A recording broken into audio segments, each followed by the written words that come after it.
আমরা যারা নতুন ভাবে একটা কোয়েল পাখির খামার শুরু করতে চাই, সব সময় একটা জিনিস চিন্তা করি যে কিভাবে টাকা খরচা কমানো যাবে, কিভাবে আমার 2 টাকা সেভ হবে, অর্থাৎ অল্প পরিমাণ দিয়েই ভালো যেন হয়। আপনার চিন্তা ঠিক আছে, বাট অনেক সময় কিন্তু এগুলা চিন্তা যদি করেন তাহলে কিন্তু হিতে বিপরীত ঘটতে পারে। যেমন ধরুন, যেখানে আপনার 100 পাখির জন্য 3টা অথবা 2টা খাবারের পাত্র অথবা পানির পাত্র লাগবে, সেখানে যদি আপনি একটা মাত্র পানির পাত্র অথবা খাবারের পাত্র দেন, সেখানে কিন্তু দুর্বল পাখিগুলো খেতে পারবে না এবং ওর সংস্পর্শে আসতে পারবে না। আপনার পানি দেয়া মাত্রই শেষ হয়ে যাবে এবং ছোট পাখিগুলো খেতে পারবে না।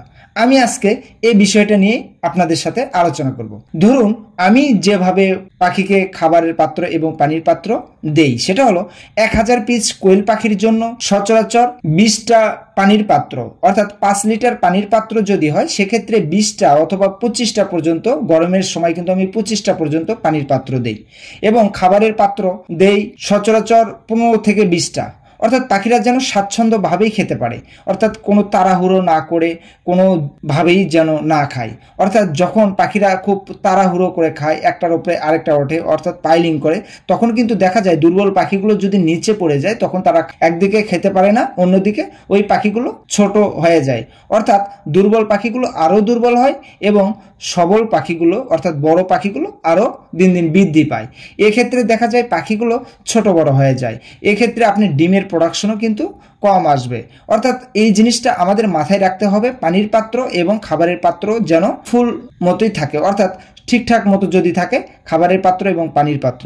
অর্থাৎ আমি আরেকটা কথা বলি, 100 পিস কোয়েল পাখির জন্য আপনারা 2টা পানির পাত্র এবং 2টা খাবারের পাত্র এই রেশিও অনুসারে যদি দেন, সেক্ষেত্রে কিন্তু আপনার কোয়েল পাখিগুলো ঠিক মতো খেতে পারবে এবং পানিও পান করতে পারবে, পাখিগুলো সুস্থ থাকবে এবং ডিম উৎপাদনও ভালো থাকবে।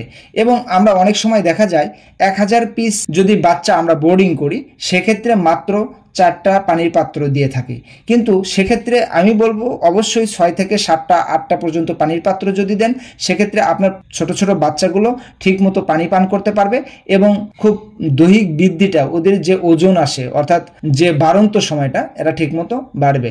এই জিনিসগুলো ছোট ছোট বিষয়গুলো যদি আমরা একটু মাথায় না রাখি, সেক্ষেত্রে কিন্তু বড় ধরনের ক্ষতি হতে পারে। যেমন অনেক সময় দেখা যায় পাখি একটা ছোট হয়েছে, একটা বড় হয়েছে, অর্থাৎ তখন আপনি খেয়াল করবেন যে কিছু পাখি একবারে দুর্বল হয়ে যাচ্ছে। খামারের ভিতরে মাঝে মাঝে যদি আপনি ঢোকেন, সেক্ষেত্রে কিন্তু আপনার লক্ষ্য করতে হবে পাখিগুলো মাঝে মাঝে যদি ছোট হয়ে যায়, অর্থাৎ আপনার পাখিগুলো যদি দুর্বল হয়ে যায়, সেক্ষেত্রে কিন্তু আপনার খেয়াল রাখতে হবে পানির পাত্র অথবা খাবারের পাত্রগুলো কম হতে পারে। এর জন্য কিন্তু অনেক সময় দেখা যায় যে পাখিগুলো ছোট বড় হয়ে যায়। সবাই ভালো থাকবেন। আসসালামু আলাইকুম।